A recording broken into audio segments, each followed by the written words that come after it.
I think we are recording. Let's start. Yeah. Hi everyone, I am Vivek and आज के इस video में यार हम लोग बात करेंगे फैक्ट्री डिज़ाइन पैटर्न के बारे में।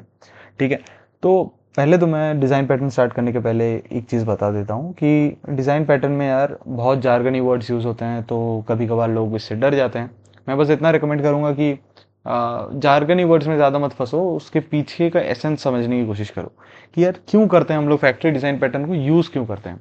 ठीक है, अगर वो समझोगे तो पूरा जो सीन है वो बहुत ज़्यादा ईजी लगने लगेगा आप सबको। और मैं भी कोशिश करूंगा इस पूरे वीडियो के दौरान कोई बज़वर्ड, कोई जार्गनी वर्ड अगर भी यूज़ कर लिया और अगर करने की ज़रूरत पड़ी, जो कि पड़ेगी, बिल्कुल पड़ेगी, तो मैं पूरा कोशिश करूंगा उस सबको लाइक सिंप्लीफाइड फॉर्म में आपके पास, आपके सामने रिप्रेजेंट करने की। ठीक है, तो स्टार्ट करते हैं डिज़ाइन पैटर्न से, I mean factory design pattern से। और आज हम लोग सिर्फ सिंपल फैक्ट्री के बारे में पढ़ेंगे। ठीक है, तो सिंपल फैक्ट्री पहले होता क्या है, उसके उससे पहले यार एक चीज़ आप सभी को पता होगा, चलो यार फिर से रीइटरेट ऑन दैट। तो अगर मान लो कि आपने कभी ऐसा कोड कहीं पे this you have encountered this line of code somewhere, ऐसा कोड कहीं पे आपने देख लिया, तो इसका क्या मतलब होता है? Object ABC x equals new object ABC. ठीक है, इसका मतलब ये होता है कि यार ऑब्जेक्ट एबीसी नाम का एक क्लास है, ठीक है, उसका एक इंस्टेंस बनाओ। कैसे पता चला कि इंस्टेंस बनाओ? क्योंकि अपने कहानी का हीरो है न्यू और कहानी का विलन भी है न्यू। तो न्यू कीवर्ड की क्या कहता है अपने को कि यार एक ऑब्जेक्ट एबीसी नाम का एक क्लास होगा, उसका एक ऑब्जेक्ट बनाओ, बना के मेरे पास एक वेरिएबल है एक्स, ठीक है, जिसका टाइप है ऑब्जेक्ट एबीसी। इसका मतलब है कि एक्स जो है वो ऑब्जेक्ट एबीसी नाम का जो ऑब्जेक्ट तुम सॉरी ऑब्जेक्ट एबीसी क्लास का जो ऑब्जेक्ट तुम मुझे बना के दोगे, ठीक है, उसको पॉइंट करेगा मेमोरी में। ठीक है, फिर से बता देता हूँ कि यार ऑब्जेक्ट एबीसी नाम का एक क्लास है, उसका एक वेरिएबल, उस क्लास क्या एक ऑब्जेक्ट अपने को बनाना है। और कैसे बनाते हैं हम लोग? न्यू कीवर्ड से। तो हम लोग जब न्यू यूज करेंगे तो उस क्लास का एक इंस्टेंस हमारे पास बन के आ जाएगा। ठीक है, अब ऑब्जेक्ट एबीसी नाम का एक क्लास है, उसका उस क्लास के टाइप का एक वेरिएबल है एक्स। ठीक है, इसका मतलब ये है, इसका क्या मतलब हुआ? इसका मतलब ये हुआ कि एक्स नाम का जो वेरिएबल है it is capable of storing और pointing to an object of the type और object of the class object ABC. ठीक है, तो ऑब्जेक्ट एबीसी नाम का एक क्लास है, उसका जो भी उसका अगर कुछ इंस्टेंस बना तो X is capable of pointing to that instance in the memory. इसका मतलब ये हुआ, या और सिंपल एकदम रूडिमेंटरी टर्म्स में बोले तो एक्स जो है वो एक ऑब्जेक्ट बन चुका है ऑब्जेक्ट एबीसी क्लास का, और न्यू कीवर्ड जो भी ऑब्जेक्ट को मेमोरी रिटर्न करेगा, एक्स जो है उसको उसको इन द मेमोरी पॉइंट करेगा, मतलब मेमोरी में उसको पॉइंट करेगा। ठीक है, सिंपल आई गेस, ये बहुत ही सिंपल है, सबको पता होगा। अगर आप लोग डिजाइन पैटर्न पढ़ने आए हो तो आपको पता होगा कि न्यू कीवर्ड करता क्या है, वो एक ऑब्जेक्ट बना के आपको देता है। बहुत बढ़िया। तो फिर इससे प्रॉब्लम क्या है? इससे प्रॉब्लम ये है, अच्छा प्रॉब्लम से पहले पहले तो हम लोग स्टार्ट करते हैं। अच्छा अगर ये हो गया तो पहले ये बताता हूँ कि न्यू कीवर्ड के बिना हम लोग कभी किसी क्लास का ऑब्जेक्ट नहीं बना सकते। ठीक है, न्यू कीवर्ड के बिना हम लोग कभी किसी क्लास का ऑब्जेक्ट नहीं बना सकते। पर हमेशा अगर हम लोग न्यू को यूज करेंगे तो हम कभी कभार हम लोग फंस सकते हैं। तो मैं कोशिश करूंगा एक प्रॉब्लम के साथ शुरू करने की, और आपको एक्सप्लेन करूंगा कि न्यू क्यों प्रॉब्लमेटिक होता है हमेशा, मतलब कभी कभार, depending on the use case, हमेशा नहीं होता। पर न्यू से क्या होता है कि अपना जो कोड है वो टाइटली कपल्ड हो जाता है। ठीक है, क्या हो जाता है? Tightly coupled. और इस चीज को अपने को क्या करना होता है? अवॉइड करना होता है, इसको अपने कोड में नहीं रखना होता है। टाइटली कपल्ड कोड बहुत ही बुरा होता है, ये फ्लेक्सिबिलिटी को बहुत ज्यादा हिंडर करता है। ठीक है, कैसे करता है? उससे पहले मुझे आप लोगों को बताना पड़ेगा इंटरफेस का क्या मतलब होता है। ठीक है, तो मान लो कि यार आपने एक टीवी खरीदा, ठीक है, उसके साथ आपके पास एक आ गया रिमोट, क्योंकि टीवी को चलाना भी है अपने को, और सभी के पास रेडमी का मोबाइल नहीं है।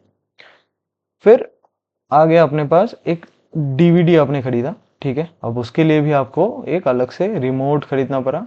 फिर आपने एक एसी खरीदा अपने रूम के लिए, और उसके लिए भी आपको एक खरीदना पड़ा और एक रिमोट। ठीक है, तो ये हो गया रिमोट 1, रिमोट 2, रिमोट 3।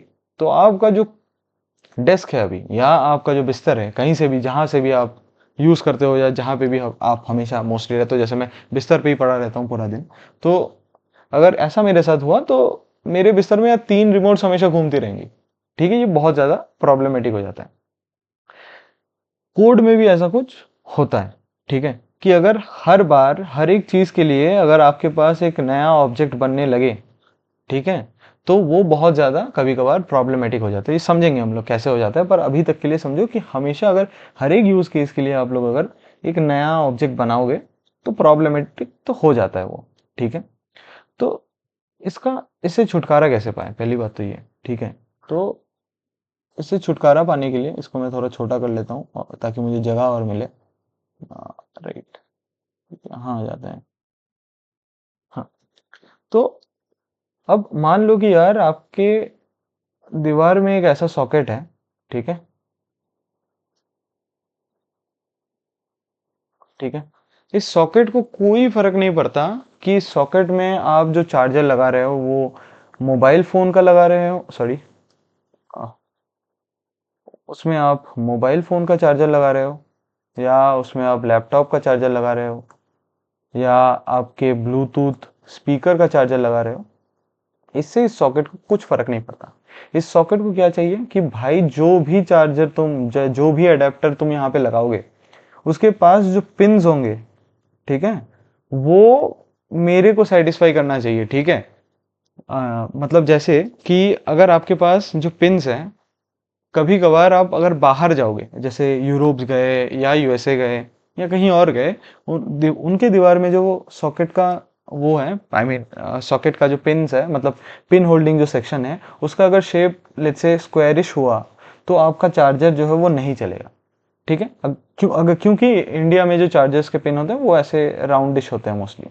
ठीक है, राउंडिश होते हैं, ना कि स्क्वायर्स होते हैं। तो इस अगर आप अगर for example if you are in India, तो आपके दीवार के सॉकेट को क्या चाहिए कि जो चार्जर का अडेप्टर है उसके जो पिन है वो राउंडिश है, ना कि स्क्वायरिश। ठीक है, और क्योंकि ये 3 पिन है, अगर कहीं से आपने 4 पिन वाला, मतलब मैंने तो कभी देखा नहीं है, पर मान लीजिए कि आपने कभी 4 पिन वाला चार्जर कहीं से उठा लिया, मान लेते हैं हाइपोथेटिकली है शायद, और इसमें प्लग इन करने की कोशिश की, तो ये नहीं चलेगा। या ऐसा भी मान लीजिए कि अगर बस सॉकेट दीवार में बस 2 ही सॉकेट्स हैं, ठीक है, I mean 2 he pin holes हैं, ठीक है, और आपने एक 3 पिन चार्जर लेके, 3P चार्जर लेके इसमें प्लग इन करने की कोशिश की, ये जो है नहीं चलेगा। तो इसका मतलब क्या है, ये दीवार जो है या ये जो वॉल सॉकेट है ये कहता है कि आई एम एन इंटरफेस। क्या कहते हैं, आई एम एन इंटरफेस। ठीक है, मुझे फर्क नहीं पड़ता तुम मुझे यूज करके, मतलब इस वॉल सॉकेट को यूज करके किस चीज को चार्ज कर रहे हो, फोन को कर रहे हो, लैपटॉप को कर रहे हो, ब्लूटूथ चार्जर ब्लूटूथ स्पीकर को कर रहे हो, उसको कोई फर्क नहीं पड़ता। उसको बस इतना फर्क पड़ता है कि what ever charger you use, it must have 2 to 3 pins of the shape I support. ठीक है, of the shape I support। ये मैं नहीं, चार्जर का वॉल का सॉकेट कहता है। ठीक है, इसका गलत मतलब नहीं निकालना है। इसका मतलब ये है कि वॉल का सॉकेट कहता है कि जो भी चार्जर तुम लगाने जा रहे हो उसमें 2 या 3 पिन होना चाहिए, और उसी शेप के होने चाहिए जिसको मैं सपोर्ट करता हूँ, कोई भी शेप नहीं चलेगा। तो इसका मतलब क्या हो गया, ये जो वॉल सॉकेट है वो हो गया इंटरफेस, और मेरे फोन का जो चार्जर है, फोन का जो चार्जर है, मेरे लैपटॉप का जो चार्जर है, ठीक है, मेरे ब्लूटूथ स्पीकर का जो चार्जर है, वैसे तो मैं PCLC और BTSC लिखने जा रहा था कि शायद आप कुछ अलग गलत मतलब ना निकाल ले, तो इसीलिए मैंने पूरा लिखा। एनीवेज, तो इनके जो चार्जर्स हैं उनका जो शेप है should conform to the shape of the wall socket.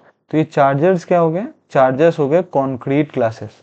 क्या क्या हो गया चार्जर्स, चार्जर्स बन गए, चार्जर्स जो है वो बन गए कॉन्क्रीट क्लासेस, ठीक है। और अपना जो सॉकेट, वॉल सॉकेट बन गया, ठीक है, वॉल का जो सॉकेट बन गया वो बन गया अपना इंटरफेस, ठीक है। तो आज की इस प्रॉब्लम में हम लोग बात करेंगे, आज की इस प्रॉब्लम में हम लोग बात करेंगे on a problem which arises in the payment service, ठीक है। अब पेमेंट सर्विस तक बढ़ने से पहले ये जान लो कि मुझे फर्क नहीं पड़ना चाहिए कि पेमेंट क्रिप्टो से हो रहा है, ठीक है, पेमेंट स्ट्राइप के किसी क्रेडिट कार्ड से हो रहा है, या पेपाल से हो रहा है, या गूगल पे से हो रहा है। मुझे बस इतना मतलब होना चाहिए कि मतलब जो जो भी सर्विस है, मतलब पेमेंट सर्विस जो है, इसे पीएस लिख लेते हैं, ये जो पेमेंट सर्विस है बस इसको इतना मतलब होना चाहिए कि यार जो भी पेमेंट सर्विस में मतलब पेमेंट मेथड मेरे पास आ रहा है वो वो क्या रियल मनी है, क्या मतलब क्या मैं उससे रेवेन्यू जनरेट करवा सकता हूँ, ठीक है, या क्या मैं उसे प्रोसेस करके अपने बैंक अकाउंट में डाल सकता हूँ कि नहीं, बस उसको इतना मतलब होना चाहिए, ठीक है। तो बस इससे ही स्टार्ट करते हैं आज का जो कोड है। अम, तो इसमें प्रॉब्लम क्या हो रहा है, ठीक है, पहले तो कोड पे चलते हैं सीधा, ठीक है। और मैं इसको थोड़ा लिख रहा था, पर इसका एक बेसिक सेटअप है, मतलब पहले कोड का जो सेटअप है वो समझा देता हूँ, इतने सारे फोल्डर्स देख के घबराने की कोई ज़रूरत नहीं है। अपने पास एक बेसिक एप्लीकेशन है जिसका नाम है शॉप अलॉट। उसका जो पेमेंट पार्ट है उसमें हम लोग आज काम करेंगे, उसका ये मेन मेथड है, ठीक है। उस उसके पास कुछ कोर, उसके पास एक कोर का पार्ट है, उसके पास फैक्ट्री है, उसके पास प्रोवाइडर्स है और सर्विस है। ये फैक्ट्री वैक्ट्री के बारे में आपको अभी के लिए नहीं सोचना है, ठीक है। आपको बस इस पे ध्यान दीजिए कि मतलब काम कैसे हो रहा है, ठीक है। तो शुरू करते हैं पहले। अ, तो हम लोग स्टार्ट कहाँ से कर सकते हैं पहले वो सोचते हैं, एक सेकेंड। यहाँ से स्टार्ट करें या, ठीक है चलिए। ये जो मेरे पास अपने पास प्रोवाइडर्स हैं, प्रोवाइडर्स का पहले क्या मतलब है, पहले मैं आपको वो समझा देता हूँ। प्रोवाइडर का मतलब है कि हमारे पास क्या क्या चीज़ें हैं जो हम लोग प्रोवाइड कर रहे हैं, ठीक है। आई मीन क्या क्या पेमेंट मेथड्स हैं जो हमें पेमेंट सर्विस जो है वो प्रोवाइड कर रहे हैं। एक तो हम लोग यूज़ करेंगे क्रिप्टो का, एक हम लोग यूज़ करेंगे पेपाल, और एक करेंगे हम लोग स्ट्राइप का, ठीक है। तो शुरू करते हैं।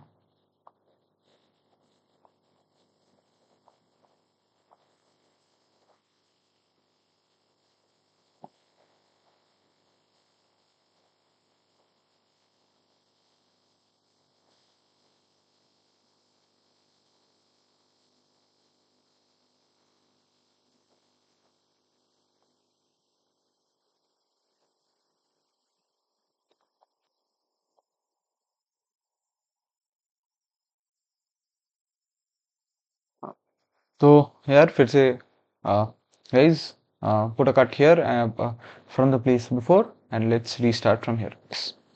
सो ya, no, let's restart from here, या।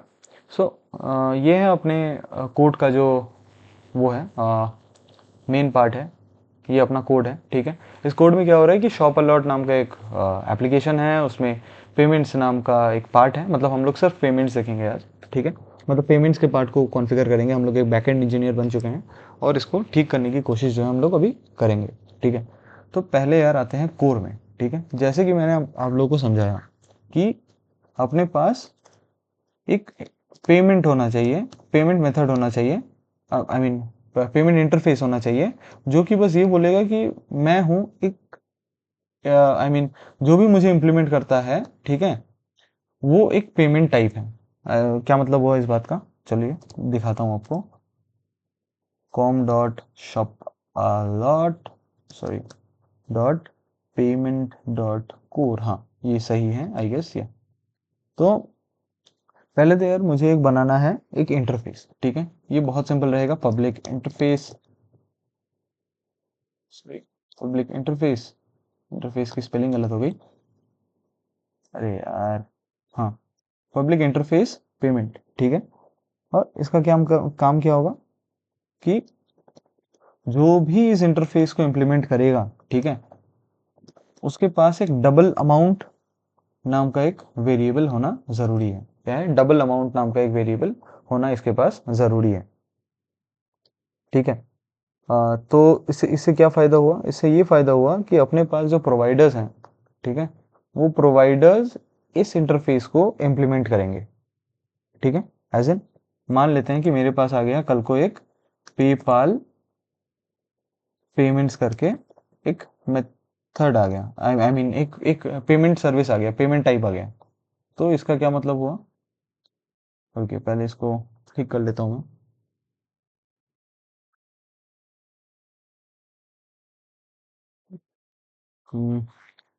com.shopalot.payment.com, I guess it is correct. एक बार फिर से देख लेता हूँ। हाँ, ठीक है, ठीक है। तो अब ये क्या करता है? ये इम्प्लीमेंट करता है, इम्प्लीमेंट्स इट इम्प्लीमेंट्स पेमेंट को इम्प्लीमेंट करता है, ठीक है। पेमेंट को इम्प्लीमेंट करने का क्या मतलब हुआ? पेमेंट ने क्या बोल रखा है यार, मुझे जो भी इम्प्लीमेंट करेगा उसके पास पे नाम का एक मेथड होना ज़रूरी है। तो इसको क्या करना पड़ेगा? ओवरराइड करना पड़ेगा, ओवरराइड करना पड़ेगा। और ओवरराइड करके क्या करना पड़ेगा? पब्लिक वॉइड पे, पे। और पेमेंट ने क्या बोला है कि ओवरराइड करके तुम एक object I mean function method बनाओ जिसके अंदर डबल पेमेंट नाम का एक पैरामीटर आएगा, ठीक है। कोई बात नहीं, चलो उसको करते हैं। डबल पेमेंट अमाउंट, एंड इसमें लिखो system dot out dot sorry यार, इसके सेशन को ले ही लेते हैं, ठीक है। Dot println processing PayPal amount of this much dollars, right. बहुत बढ़िया। सिमिलरली अगर कल को मेरे पास एक sorry, आज मेरे पास और एक पेमेंट सर्विस है जिसका नाम है स्ट्राइप पेमेंट्स डॉट जावा, ठीक है। पेमेंट्स नहीं रखते हैं, पेमेंट रखते हैं, नॉट पेमेंट्स। क्यों पेमेंट्स नहीं रखते हैं? It is a bad naming convention, because ये जिस मेथड इंटरफेस को इम्प्लीमेंट कर रहा है उसका नाम देखो क्या है, उसका नाम है पेमेंट। तो इधर भी होना चाहिए अपने के पास पेमेंट। ये कैसा होगा? ये पूरा एग्जैक्ट इसी की तरह होगा, ठीक है। बस इसका नाम बदल जाएगा, इसका नाम बदल के होगा स्ट्राइप पेमेंट, ठीक है। और ये भी बदल के हो जाएगा स्ट्राइप, ठीक है। सो processing payment amount of this much dollars of I mean payment of an amount which is in dollars, right. बस मेरे पास इतना है, ठीक है। अभी फैक्ट्री वैक्ट्री के अंदर नहीं जाते हैं। और मेरे पास जो मेन मेथड है, आई मीन जो मेन काम कर रहा है वो है पेमेंट सर्विस डॉट जावा, ठीक है। ये है अपना मेन प्लेयर, ठीक है, ठीक है। एक सेकेंड, उनको हटा देते हैं, उसको नाम रखते हैं शॉपलॉट, ठीक है। ठीक है, बढ़िया है। हाँ, तो ये अभी क्या करता है? पेमेंट सर्विस में हम लोग क्या करते हैं? हम लोग करते हैं पब्लिक वॉइड प्रोसेस पेमेंट। इसके सेशन को ले लेते हैं अभी के लिए, ठीक है। Public voice process payment, payment method नहीं यार, ये तो गलत दे दिया इसने, ठीक है। हाँ, ठीक है। Public void payment equal to payment factory dot, नहीं, ये सब ये गलत दे रहा है, मैं इसको खुद से लिखता हूँ, ठीक है। ये सिंपली क्या करेगा कि इसके पास एक मेथड आएगा कि कौन से मेथड से अपने को पे करना है, और एक अमाउंट आएगा कि कौन से अमाउंट से अपने को वो आई मीन कितना अमाउंट का पेमेंट इधर हो रहा है। तो ये बोलेगा इफ अगर, ठीक है, मेथड डॉट इक्वल्स, ठीक है, अगर मेथड इक्वल हुआ स्ट्राइप के, तो मैं क्या करूँगा? मैं सिंपली जाऊँगा, लिखूँगा Stripe payment, Stripe payment equal to new Stripe payment, ठीक है। मैंने वही किया जो मैंने मैंने पहले पढ़ाया, ठीक है। मैंने इधर ऐसा कुछ किया कि स्ट्राइप पेमेंट नाम का एक ऑब्जेक्ट है जो कि इसके क्लास को कैरी करेगा, ठीक है। और उस ऑब्जेक्ट पे मैं पे डॉट पे अमाउंट को कॉल कर दूंगा। ठीक है, आई थिंक इट्स सिंपल। तो मैंने स्ट्राइप पेमेंट नाम का एक ऑब्जेक्ट बनाया पहले इधर, उसके बाद मैंने क्या किया, अगर आफ्टर मेकिंग दी ऑब्जेक्ट उस पे जो डॉट पे अमाउंट जो है उसको कॉल कर दिया। बहुत बढ़िया। फिर अगर ऐसा हुआ कि मेथड डॉट इक्वल्स पेपाल, तो मैं कुछ ऐसा करूंगा कि पेपाल पेमेंट नाम का एक ऑब्जेक्ट बनाऊंगा, ठीक है, और उस पर डॉट पे को कॉल कर दूंगा। बहुत बढ़िया। अच्छा, ये कुछ तो गलत कर रहा है। अच्छा, गलत ये कर रहा है कि इसको, ये ऐसा नहीं होना चाहिए। पेपाल मेथड में जाते हैं, पेमेंट्स को उसको चेंज करते हैं, आई गेस, या I guess we are good to go now, या ठीक है, ऐसा कुछ करेंगे। और नहीं तो एल्स में प्रिंट कर देंगे। और अगर इन दोनों में से कोई पेमेंट सर्विस अभी सपोर्टेड, अगर कोई जो पेमेंट सर्विस यहाँ पे दिया जा रहा है अगर इन दोनों में से नहीं है, तो हम लोग बोलेंगे यार वो पेमेंट सर्विस हम लोग अभी सपोर्ट नहीं कर रहे हैं। ठीक है, तो यहाँ पे अगर हम लोग देखें तो एक चीज जो है वो कॉमन है। कॉमन क्या है यार, हम लोग दोनों मेथड्स में ही डॉट पे को कॉल कर रहे हैं। दोनों में आई मीन दोनों ऑब्जेक्ट्स में ही हम लोग डॉट पे को कॉल कर रहे हैं, राइट। तो अभी का आर्किटेक्चर कैसा है, थोड़ा सा यूएमएल डायग्राम जो है उसको बना लिया जाए। उसका यूएमएल डायग्राम अभी के लिए कैसा है कि यार एक पेमेंट नाम का एक इंटरफेस है, एक पेमेंट नाम का इंटरफेस है जिसको इनहेरिट कर रहा है क्या, कौन, जिसको इनहेरिट कर रहा है स्ट्राइप, जिसको इनहेरिट कर रहा है कौन, जिसको इनहेरिट कर रहा है अपना पेपाल। तो आप पूछोगे यार इसमें गलती क्या है, मतलब सही तो है पर सही नहीं है। इसमें अपने पास एक प्रिंसिपल होता है जिसको कहते हैं हम लोग ओपन क्लोज प्रिंसिपल। ठीक है, ओपन क्लोज प्रिंसिपल का क्या मतलब है कि अगर मैंने एक क्लास बना दी और वो बढ़िया से चल रही है तो उसको अपन, that is closed for modification. क्या है, closed for modification, but it is open for extension. इसका मतलब क्या है कि यार मैंने एक बार एक क्लास बना दी तो आप उसको मर्जी चाहे उतना इनहेरिट करिए, पर उसको चेंज मत करिए कभी। क्यों चेंज मत करिए कि अगर एक कोड जो कि मान लीजिए अभी अभी तो यार 10 20 15 लाइन का कोड है, पर अगर मान लीजिए कि एक 2000 लाइन का कोड है, ठीक है, 2000 LOC, वो अभी चल रही है बढ़िया, पर उसमें कुछ चेंज करते हैं, आपको कुछ करना था चेंज, आपने चेंज किया और जो कोड पहले से ठीक चल रहा था अब वो भी नहीं चल रहा, तो ये तो प्रॉब्लमेटिक हो जाएगा। तो रूल बनाया गया कि आपने अगर एक बार एक क्लास बना दी, ठीक है, एंड यू आर श्योर कि क्लास ऐसा ही रहेगा, तो मतलब क्लास को बनाओ ही ऐसे कि उसको बाद में मॉडिफिकेशन करने की ज़रूरत ना पड़े। मतलब हमेशा तो ये ट्रू नहीं होता है, पर ज़्यादा से ज़्यादा इसको करने की कोशिश करो। ठीक है, क्लास को ऐसे बनाओ कि उसको बाद में मॉडिफाई करने की ज़रूरत नहीं पड़े। पर क्लास को ऐसे बनाओ कि अगर कुछ फंक्शनैलिटी ऐड करने की ज़रूरत पड़े तो उसको एक्सटेंड कर पाए बाकी कॉन्क्रीट क्लासेस और उसके फीचर को यूज़ कर पाए। ठीक है, पर यहाँ पे ओपन क्लोज प्रिंसिपल जो है वो हिंडर हो रहा है। क्यों हो रहा है पहले तो उसे समझते हैं।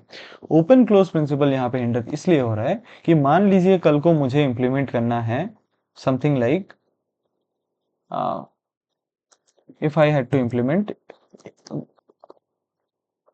Google Pay and also let's say Apple Pay, जो AI सजेस्ट कर रहा है, मुझे पता नहीं। अब इसके लिए मुझे क्या करना पड़ेगा, इधर आना पड़ेगा, ठीक है, सॉरी, इधर आना पड़ेगा। आने के बाद यहाँ पे फिर से एलसिफ लिखना पड़ेगा, कहीं पे यहाँ पे एलसिफ करके कुछ लिखना पड़ेगा, फिर उसको यहाँ पे फिर मॉडिफाई करना पड़ेगा। ठीक है, अरे यार ये सजेशन मत दिया करो यार पहले तो। हाँ, हाँ, यहाँ पे अपने को फिर से अपना कोड लिखना पड़ेगा कि एप्पल पे के लिए ये कोड और गूगल पे के लिए ये कोड। ठीक है, बहुत बढ़िया, पर उसमें दिक्कत क्या है भाई, मतलब ज़रूरत पड़ी तो ऐड कर देंगे, पर बात उतनी सिंपल नहीं है। बात इसलिए सिंपल नहीं है कि मान लीजिए ये कोड है, जैसे मैंने बोला 10,000 लाइन का कोड, 10 तो बहुत ज़्यादा हो गया, 2000 लाइन का कोड है, ठीक है, 2000 भी काफ़ी ज़्यादा होता है। अगर 300 लाइन का भी कोड हुआ, 300-400 लाइन का भी कोड हुआ, फिर भी आप बीच में कहीं पे आके अगर चेंज करेंगे तो बहुत ज़्यादा चांसेस हैं कि आप इस कोड को फाड़ देंगे। और अगर ये कोड एक बार फट गया, ठीक है, फिर उसको रिकवर करना बहुत ज़्यादा मुश्किल हो जाएगा। तो इसके लिए हम लोग कुछ एक टेक्निक यूज़ करते हैं और उस टेक्निक का नाम क्या है? Simple factory. सिंपल फैक्टरी क्या करता है? सिंपल फैक्टरी का एक बेसिक रूल है। रूल ये है कि फर्स्ट आइडेंटिफाई, लिखता हूं मैं इधर, identify fixed code, sorry handwriting बहुत ज़्यादा खराब हो गया, इसको ठीक करते हैं पहले। तो ठीक से लिखता हूं मैं फिर से, ठीक है। पहले तो यार sorry, identify fixed code and variable code, ठीक है। मतलब इसका क्या मतलब हुआ भाई? आ जाते हैं अपने कोड पे। फिक्स्ड कोड का मतलब हुआ कि यहाँ पे कुछ है क्या जो चेंज नहीं हो रहा है। तो अगर अपन देखें, जैसे मैंने बोला कि दोनों ऑब्जेक्ट पे पे डॉट अमाउंट कॉल हो रहा है, राइट, बहुत बढ़िया। और एक चीज, इंटरफेस का क्या मतलब हुआ? इंटरफेस का ये मतलब होता है कि अगर कोई आके कह रहा है कि यार मेरे जो वॉल का चार्जर है, ठीक है, वो आपके वॉल, आई मीन मेरे जो फोन का चार्जर है वो आपके वॉल सॉकेट में काम करेगा, तो मेरे इंटरफेस को वो इम्प्लीमेंट कर रहा है मतलब मेरा जो टाइप है, ठीक है, और उसका जो टाइप है, मतलब अगर मैं उसके टाइप की जगह मेरा टाइप लिख दूं, बात एक ही होगी, क्योंकि वो घुमा फिरा के मुझे ही इम्प्लीमेंट कर रहा है, मेरे ही जैसा है। इसका मतलब ये है कि अगर जैसे पेमेंट, आपने पेमेंट नाम का एक इंटरफेस बनाया और इधर स्ट्राइप पेमेंट या पेपाल पेमेंट नाम का एक क्लास बनाया, कॉन्क्रीट क्लास, जो इस पेमेंट इंटरफेस को इंप्लीमेंट करता है, तो इसका जो टाइप है वो मिला जुला के इसके टाइप के बराबर ही होता है। इसका मतलब क्यों ऐसा होता है? क्योंकि ये इसको ही इंप्लीमेंट कर रहा है, इसी इसी को यूज कर रहा है इंटरनली, ये इसका बाप है, ये इसका पेरेंट है, ठीक है। तो इसका मतलब ये हुआ कि हम लोग पेमेंट, स्ट्राइप पेमेंट को हटा के हम लोग सिर्फ ऐसा लिख सकते हैं, payment similarly, sorry, control Z, हाँ, पेमेंट, ठीक है यार। इस अगले वीडियो से यार इसके सजेशंस को मैं बंद कर दूंगा। और सिमिलरली यहाँ पे भी ये हो गया पेमेंट, और इसको भी, इसका भी नाम बदल के हम लोग करते हैं पेमेंट, ठीक है, और इसका भी नाम बदल के हम लोग करते हैं पेमेंट, आई थिंक, हाँ राइट, ठीक है। तो यहाँ पे कुछ चीजें जो है वो नहीं बदल रही। क्या नहीं बदल रही? पेमेंट डॉट पे का जो पार्ट है ये नहीं बदल रहा, ठीक है। इसको इसको हम लोग नहीं चढ़ सकते, तो हम लोग, क्योंकि पेमेंट डॉट पे तो करना ही पड़ेगा, ठीक है, क्योंकि पेमेंट सर्विस है तो आपको पे करना ही पड़ेगा। तो ये निष्कर्ष निकला कि फिक्स्ड है पेमेंट डॉट पे अमाउंट वाला पार्ट, ठीक है। एंड वेरिएबल पार्ट क्या है जो बदल सकता है?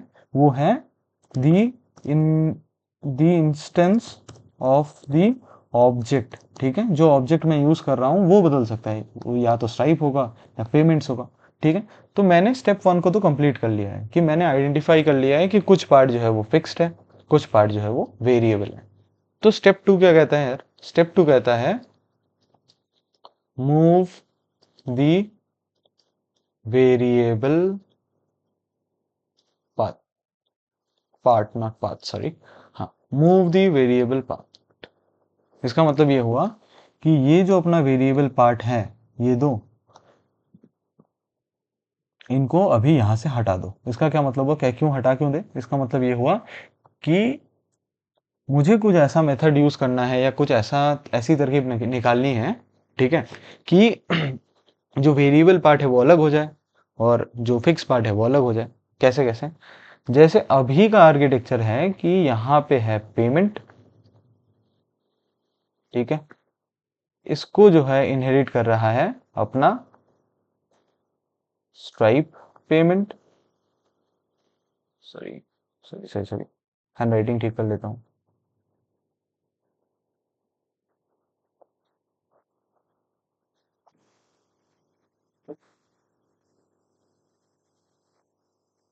स्ट्राइप पेमेंट और यहाँ पे इसको इम्प्लीमेंट कर रहा है पेपाल पेमेंट, राइट। फिर मुझे जो करना है कि और एक क्लास इधर ऐड करना है बाद में जाके, जो इसको इम्प्लीमेंट करेगा, लेट्स से गूगल पे पेमेंट, ठीक है। तो मैं इसके आर्किटेक्चर को चेंज कर दूंगा। आर्किटेक्चर को चेंज करके कुछ ऐसा बनाऊंगा कि मान लीजिए मेरे पास एक पेमेंट है, ठीक है, पेमेंट सर्विस है, और उसके पास दसों क्लासेस हैं जो इसको इम्प्लीमेंट करेंगे या इनहेरिट करेंगे। ये एक हो गया, ये दूसरा हो गया, ये तीसरा हो गया। पर ये जो क्लासेस बनेंगे, ये क्लासेस को बनने का जो रिस्पॉन्सिबिलिटी है वो इससे हटा के एक फैक्ट्री के पास दे दिया जाएगा, जिसका नाम देते हैं अभी पेमेंट फैक्ट्री।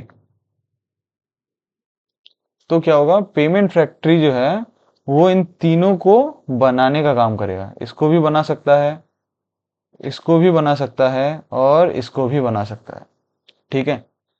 और payment factory will share a relationship of has a sorry has a with the payment interface. इसका मतलब ये हुआ कि मैं करके दिखाता हूं आपको कि जैसे आपने एक क्लास बनाया पेमेंट फैक्ट्री डॉट जावा, इसको अगर आप हटा देंगे तो ये ऐसा बनेगा com dot shoplot dot payment factory. और इसका काम ये होगा कि ये सिंपली अपने को ऑब्जेक्ट बना के देगा, ठीक है। ऑब्जेक्ट बना के देगा, इसका मतलब ये हुआ कि ये जो अपना फिक्स पार्ट है, ओके, तो इसका जो फिक्स पार्ट है वो ऐसा रहेगा। কথা বলে না নিমেষিস কথা বলে নিমেষিস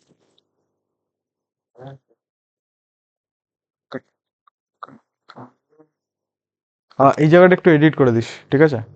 চল চল চল, হ্যাঁ। কেরম গেল গেট, কেরম গেল?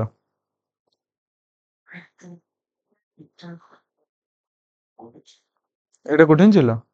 আরে নাইস। দাঁড়া ভিডিওটা রেকর্ড করে নি, তারপরে বসছি। তুই কেমন ঘুমাবি নাকি? ঘরে কথা বলবি? 15 more minutes হার্ডলি। কথা বলে নে ভাই আগে। না না, বলে নে ভালো করে। হয়ে গেছে, ডান তো? চাপ নেই তো? ঠিক আছে। না না, আমি ভাবলাম যে তোর না তো এটা তো সব ঘর কা চিজ है, কোনো অসুবিধা নেই, ঠিক তো? স্টার্ট করি।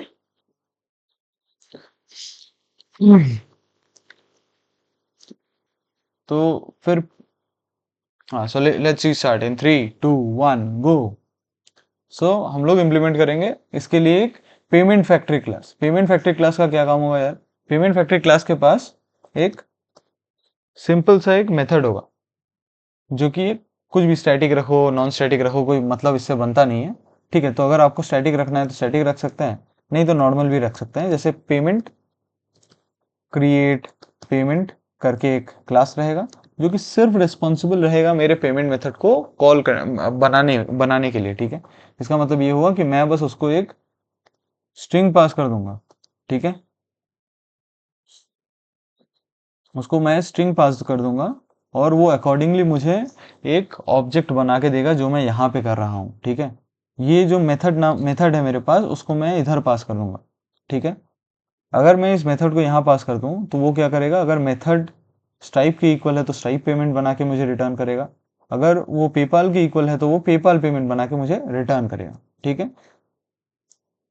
और अभी गूगल पे और एप्पल पे अभी तो इम्प्लीमेंट मैंने नहीं किया, इसको हटाते हैं अभी के लिए, हाँ।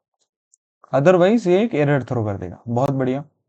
तो इसको हम लोग यूज़ कैसे कर सकते हैं? यूज़ ऐसे करेंगे कि पहले तो इसको हटाएंगे, इसको हटाएंगे, अच्छा, इसको भी हटाएंगे, बहुत बढ़िया, ठीक है। और इन सबको हटा देंगे, इफ एल्स रखेंगे ही नहीं। जितना इफ एल्स रखेंगे उतना हम लोग फंसते जाएंगे, ठीक है। तो हम लोग सिंपल क्या करेंगे, यहाँ पे आएंगे, यहाँ पे आके बोलेंगे कि यार मेरे पास एक प्राइवेट मेथड होना चाहिए, जो आई मीन प्राइवेट ऑब्जेक्ट होना चाहिए, जो होगा private variable, basically payment factory का वेरिएबल, ठीक है। और जब भी तुम मुझे बनाओगे इस क्लास को, जब भी तुम बनाओगे, ठीक है, वो प्राइवेट फैक्ट्री का एक इंस्टेंस मुझे पास कर देना, ठीक है।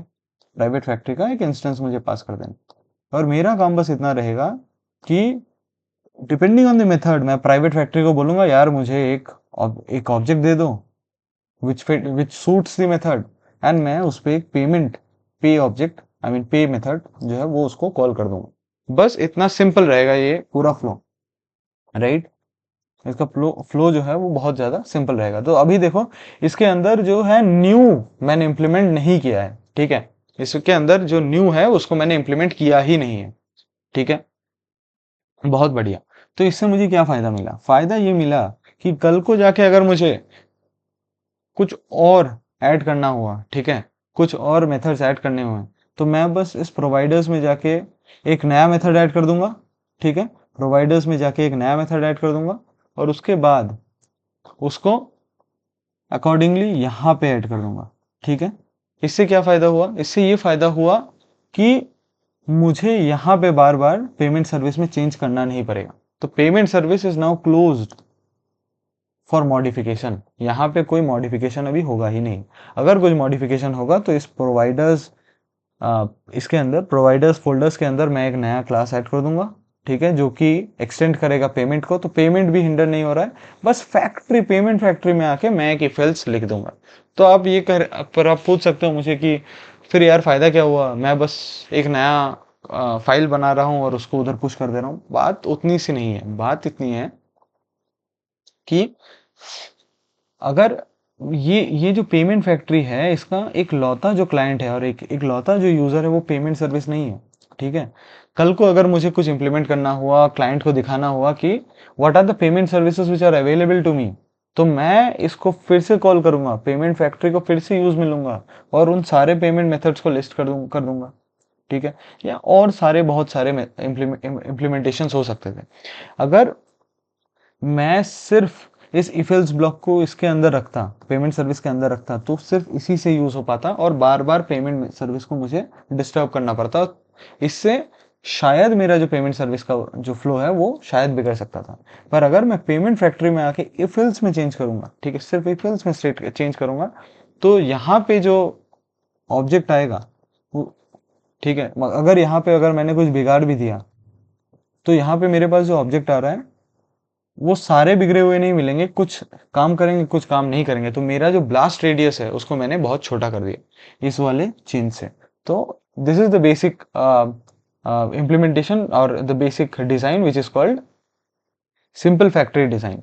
हम लोग इसके ऊपर कुछ क्वेश्चंस करेंगे बाद में, ठीक है, अगले वीडियोस में इसके ऊपर कुछ क्वेश्चंस करेंगे ताकि अपना जो फ्लो है वो ज़्यादा अच्छा बने, अपना अंडरस्टैंडिंग थोड़ा बेहतर बने, और इसके इनहेंस वर्जन्स पे भी हम लोग काम करेंगे धीरे धीरे, ठीक है। तो आज के इस वीडियो में इतना ही। Let's meet in some other video. Thank you.